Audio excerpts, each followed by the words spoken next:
दोस्तों नमस्कार। VK knowledge electrical में आप सभी का स्वागत है।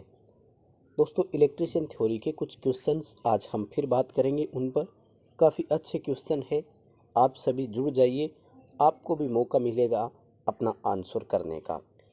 लास्ट तक वीडियो के साथ बने रहिए और सभी क्वेश्चंस का रिप्लाई आप भी करें और अपना स्कोर कमेंट करके हमें ज़रूर बताएं। आपका क्या इसमें स्कोर रहता है, क्योंकि अब काफ़ी एग्ज़ाम फरवरी महीने में होने जा रहे हैं, इसलिए इस तरह के टेस्ट का ट्रायल आप ज़रूर लेवें। स्पेशली यूपीपीसीएल और राजस्थान टेक्निकल हेल्पर का यदि आपका टारगेट है तो इस तरह के ऑब्जेक्टिव क्वेश्चन को आप ज़रूर पढ़ें, काफ़ी अच्छे क्वेश्चन आपको मिलेंगे। साथियों डिस्क्रिप्शन में आपको लिंक मिलेगा, वहाँ से आप टेलीग्राम को ज्वाइन ज़रूर करें। इस टेस्ट की PDF हम वहीं पर डालते हैं। साथ ही आप हमें ट्विटर और इंस्टा पर भी फॉलो ज़रूर करें। बहुत जल्दी हम इंस्टा पर छोटे वीडियो डालने शुरू कर देंगे। चलिए दोस्तों आज के क्वेश्चन से शुरू करते हैं। सवाल नंबर 1 आपकी स्क्रीन पर है। बहुत इजी क्वेश्चन है और कई बार रिपीट भी हो चुका है, लेकिन वेरी इंपॉर्टेंट क्वेश्चन है। सिंगल फेज हिस्टैरिसीस मोटर का रोटर किसका बना होता है? देखिए दोस्तों, हिस्टैरिसीस मोटर हिस्टैरिसीस लॉस के सिद्धांत पर ही आधारित होती है। हम सभी जानते हैं कि हिस्टैरिसीस हानि जो है ये कोर के मटेरियल पर डिपेंड करती है। कोर की धारण क्षमता जितनी अधिक होती है, हिस्टैरिसीस हानि उतनी ही अधिक होती है। यानी इस मोटर के रोटर के लिए हम ऐसे धातु का चयन करते हैं जिसकी धारण क्षमता यानी रेटेंटिविटी हाई हो, और ऐसा क्रोमियम स्टील में सबसे अधिक होता है। ए ऑप्शन यहाँ पर आप सभी का बिल्कुल सही है। साथियों आपको क्वेश्चन पसंद आते हैं तो वीडियो को लाइक ज़रूर करें। इसी तरह के क्वेश्चंस हम और आपको देने का प्रयास करते हैं। आपके एक लाइक से हमें एक मोटिवेशन मिलता है, इसलिए मैक्सिमम आप वीडियो को लाइक ज़रूर किया करें। सवाल नंबर 2 आपकी स्क्रीन पर है। काफ़ी आसान क्वेश्चन है, लेकिन कुछ कैलकुलेशन आपको करनी पड़ेगी। सवाल है कि एक ट्रांसफार्मर की कोर में फ्लक्स 0.06 वेबर है और कोर का cross section area 400 centimetre square है। कोर में ऑपरेटिंग फ्लक्स घनत्व B का मान कितना होगा? ऑप्शन आपको टेस्ला में दिए गए हैं। देखिए सवाल आपके सामने है दोस्तों, बहुत सिंपल है और फॉर्मूला यदि आपको याद नहीं है तो मैं बता देता हूँ आपको कि B बराबर 5/A होता है। ठीक है, सवाल इतना सा है कि फ्लक्स घनत्व जो होता है ये आपका वेबर प्रति वर्ग मीटर में होना चाहिए, मीटर स्क्वायर में होना चाहिए, और ऑप्शन आप देख रहे हैं कि टेस्ला में है, क्योंकि टेस्ला जो है वो वेबर प्रति वर्ग मीटर के बराबर ही होता है। अब सवाल यहाँ पर ये बन रहा है कि जो एरिया है ना वो वर्ग सेंटीमीटर में दिया हुआ है। ठीक है, जब वर्ग सेंटीमीटर से वर्ग मीटर करना हो तो दोस्तों आपको उस क्वांटिटी में 10,000 का भाग और देना पड़ेगा। तो आप कैसे कर सकते हैं? सीधे सीधे इसको 0.06/400 और इसको आप 10,000 का भाग 400 में देना था ना, तो मल्टीप्लाई के लिए आप इसको ऊपर लेकर जा सकते हैं। कैलकुलेशन कीजिएगा, आप सभी का आंसर यहाँ पर ए ऑप्शन रहना चाहिए। 1.5 टेस्ला यहाँ पर उत्तर आएगा। तीसरा सवाल आपकी स्क्रीन पर है कि प्रिवेंटिव मेंटेनेंस कॉस्ट यदि बढ़ती है तो ब्रेकडाउन मेंटेनेंस कॉस्ट पर क्या प्रभाव पड़ता है? दोस्तों दोनों मेंटेनेंस की आपको परिभाषा एक बार मैं दे देना चाहूँगा। देखिए प्रिवेंटिव मेंटेनेंस का मतलब होता है योजनाकृत अनुरक्षण, और ये वो अनुरक्षण होता है जो फॉल्ट आने से पहले ही हम मेंटेनेंस कर देते हैं। यानी समय समय पर एक मोटर की बेरिंग में हम यदि ग्रीस करते रहें, उसकी टर्मिनल की साफ सफाई करते रहें, तो ये कहलाती है प्रिवेंटिव मेंटेनेंस।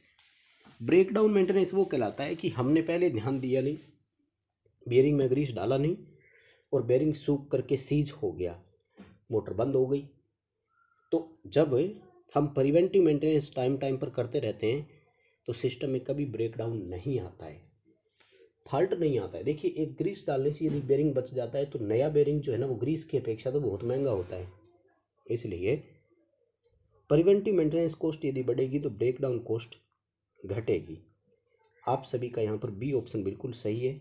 जिनका भी उत्तर आया है बी ऑप्शन आपके सामने है।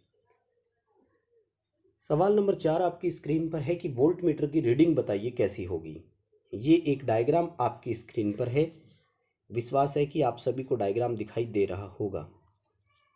150 वोल्ट इसमें सप्लाई है, 100 ओम का और 50 ओम का दो रेजिस्टेंस जुड़े हुए हैं और उनके बीच में जो सिरा ओपन था वहाँ पर एक वोल्ट मीटर जुड़ा हुआ है। या फिर यूँ कहें कि एक 100 ओम की तरफ से टर्मिनल आता है, एक 50 ओम की तरफ से टर्मिनल आता है, वहाँ पर वोल्ट मीटर लगा हुआ है। बताइए ये वोल्ट मीटर कितनी रीडिंग देगा। हमें ये नहीं बताया गया कि वोल्ट मीटर का रेजिस्टेंस कितना है। वैसे आप सभी जानते होंगे कि एक वोल्ट मीटर का प्रतिरोध हमेशा उच्चतम होता है, मैक्सिमम होता है। यदि हम इसको आदर्श वोल्ट मीटर मान लें तो इसका प्रतिरोध कितना है, इनफाइनाइट, बोले तो अनंत। इसका मतलब ये है कि ये परिपथ एक ओपन सर्किट की भांति बिहेव करेगा और इस परिपथ में धारा नहीं चलेगी। जब करंट नहीं चलेगी तो 100 ओम और 50 ओम कोई ड्रॉप नहीं कराएगा और वोल्ट मीटर सप्लाई के बराबर रीडिंग देगा।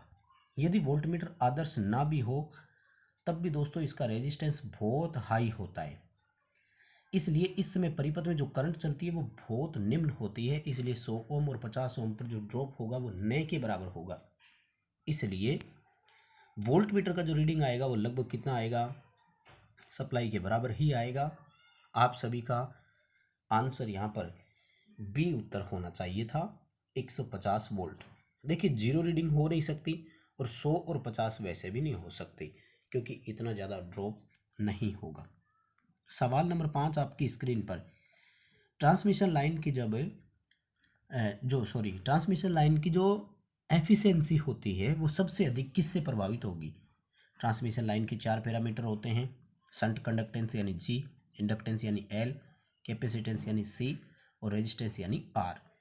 देखिए सबसे अधिक जो लाइन जो लाइन एफिशिएंसी को प्रभावित करता है वो है इंडक्टेंस। ठीक है, कैपेसिटेंस नहीं बोल सकते क्योंकि ये तो शॉर्ट ट्रांसमिशन लाइन में तो होता ही नहीं है। सी उत्तर रहेगा, इंडक्टेंस जो है वो सबसे अधिक प्रभावित करता है।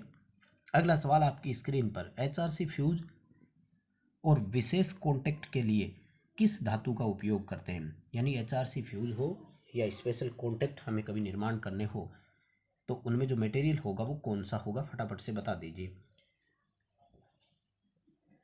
उच्च चालकता वाला ही होगा ना। और अधिक चालकता के लिए कौन होता है, चांदी। चांदी को इंग्लिश में क्या बोलते हैं, सिल्वर। ए उत्तर यहाँ पर आपका बिल्कुल सही रहेगा। देखिए जिंक और निकल का तो चालक के लिए वैसे ही उपयोग में नहीं लेंगे, बहुत कठोर धातु होती है। टिन बहुत नरम धातु है, इतना करंट सहन नहीं कर पाएगी। ठीक है, ए उत्तर यहाँ पर आपका बिल्कुल सही रहेगा, सिल्वर आएगा। सवाल 7वां आपकी स्क्रीन पर है, थोड़ा सा बड़ा सवाल है लेकिन उत्तर छोटा सा है। एक अल्टरनेटर पावर स्टेशन में एक बस बार के साथ सिंक्रोनाइज किया जा रहा है जिसकी फ्रीक्वेंसी 50 हर्ट्ज है। यानी बस बार की फ्रीक्वेंसी 50 हर्ट्ज है। सिंक्रोस्कोप का लैंप जो है वो अधिकतम चमक के साथ अब प्रकाशित हो गया। अब बताओ अल्टरनेटर की फ्रीक्वेंसी कितनी है। दोस्तों होता क्या है कि सिंक्रोस्कोप में एक इंडिकेटर होता है ग्रीन कलर का। ये MGB स्टडी पॉइंट पर मैंने वीडियो डाला हुआ है सिंक्रोनाइजेशन का, तो आप MGB स्टडी चैनल पॉइंट पर विजिट करके इस वीडियो को पूरा देखें कि यूनिट कैसे सिंक्रोनाइज होती है। जैसे ही ग्रिड और जनरेटर की फ्रीक्वेंसी यानी बस बार की फ्रीक्वेंसी इनकमिंग अल्टरनेटर के बराबर हो जाती है, उस समय क्या होता है कि सिंक्रोस्कोप जो है वो बिल्कुल एक स्टेबल पॉइंट पर आता है सेंटर में और एक ग्रीन इंडिकेटर आ जाता है। उस समय वो सिंक्रोनाइजेशन के लिए तैयार होता है, यानी उस समय दोनों फ्रीक्वेंसियाँ बराबर होती है। सी ऑप्शन रहेगा 50 हर्ट्ज। अगला सवाल आपकी स्क्रीन पर। दोस्तों इस क्वेश्चन को मैं पहले कई बार करवा चुका हूँ लेकिन बहुत इंपॉर्टेंट क्वेश्चन है इसलिए मैं बार बार देता हूँ। काफ़ी अच्छा क्वेश्चन है, याद जरूर रखना। वह कौन सा नियम है जो एक सुचालक के आर्थिक आकार का वर्णन करता है, यानी चालक के इकोनॉमिकल साइज के बारे में डिटेल से बताता है हमें। ओम, लेंज, केल्विन या फेराडे। यानी डिस्ट्रीब्यूशन और ट्रांसमिशन लाइन में जब चालक को चयन करते हैं तो उसका इकोनॉमिकल साइज किस तरह से होना चाहिए, इसके बारे में केल्विन ने बताया था। यहाँ पर आपका सी उत्तर बिल्कुल सही रहेगा। अगला सवाल आपकी स्क्रीन पर, निम्न में से कौन सा पीक लोड प्लांट नहीं है। प्लांट लोड के अकॉर्डिंग दो तरह के होते हैं, एक होता है पीक लोड, एक होता है बेस लोड। पीक लोड का मतलब होता है कि कभी तो बहुत अधिक देते हैं और कभी ये बंद भी हो सकते हैं। बेस लोड का मतलब होता है हमेशा एक कांस्टेंट पावर देते रहते हैं, निश्चित सप्लाई देते रहते हैं। देखिए थर्मल प्लांट जो है ना, ये कभी पीक लोड की श्रेणी में नहीं आएगा, पीक प्लांट की श्रेणी में नहीं आएगा, क्योंकि ये जो है ये कोल पे डिपेंड करता है, पानी पर डिपेंड करता है। कितना भी कोल क्यों ना हो, एक लिमिट के साथ ही ये इलेक्ट्रिसिटी जनरेट करता है। लेकिन गैस, विंड, सोलर और डीजल ये सब पीक के अकॉर्डिंग होते हैं। ए ऑप्शन रहेगा, थर्मल प्लांट जो है वो पीक लोड की श्रेणी में कभी नहीं आएगा। अगला हमारा सवाल है, एक ताप संवेदी प्रतिरोधक है जिसका प्रतिरोध ताप बढ़ने से घटता है, नेगेटिव टेम्परेचर कोएफिशिएंट वाला है। उम्मीद करता हूँ सभी का ये तो सही आएगा, बहुत आसान सा भी क्वेश्चन मुझे लग रहा है। थर्मिस्टर होता है ना, एनटीसी बोलते हैं इसको, नेगेटिव टेम्परेचर कोएफिशिएंट होता है ये। जब ताप बढ़ेगा तो इसका प्रतिरोध क्या होता है, घटता है। अगला सवाल आपकी स्क्रीन पर है, एक मीटर जिस पर 125 वोल्ट अंकित है और वोल्टेज का वास्तविक या सही मान जो है वो 125.5 वोल्ट है, स्टैटिक एरर कितना है बताइए। साधारण सा ही है ना, क्या करता है, rated voltage minus actual voltage, ठीक है, रेटेड माइनस एक्चुअल कर दो, उत्तर आ जाएगा, ठीक है। यानी एक्चुअल माइनस रेटेड करना है, 125.5 माइनस 125 कर देना, 0.5 वोल्ट उत्तर आ जाएगा। बी उत्तर यहाँ पर आपका बिल्कुल सही रहेगा, बी ऑप्शन की ओर हमें जाना होगा। अगला सवाल आपकी स्क्रीन पर, कि उस वोल्टेज को क्या कहते हैं जो डायरेक्ट लाइटनिंग स्ट्रोक की वजह से, यानी प्रत्यक्ष तड़ित प्रहार की वजह से हाई वोल्टेज लाइनों में उत्पन्न हो जाता है। सिंपल सा ही है ना, सभी जानते होंगे शायद ये तो, सर्ज वोल्टेज कहते हैं। इसी से प्रोटेक्शन के लिए हम सर्ज डाइवर्टर, सर्ज अरेस्टर या तड़ित चालक यानी लाइटनिंग अरेस्टर का उपयोग करते हैं। अगला हमारा सवाल है, एक इंडक्शन मोटर में रोटर और स्टेटर के बीच चुंबकीय लॉकिंग की घटना को क्या कहा जाता है। साधारण सा ये कर दोगे उम्मीद है। कोगिंग, क्राउलिंग, हंटिंग और स्क्यूइंग, चारों इंपॉर्टेंट है। देखिए मैं बता देता हूँ, इस क्वेश्चन का आंसर तो ए आएगा। कोगिंग मैग्नेटिक लॉकिंग। क्राउलिंग क्या होता है, क्राउलिंग होता है मोटर का अपनी सिंक्रोनस गति के साथ में भाग पर चलना।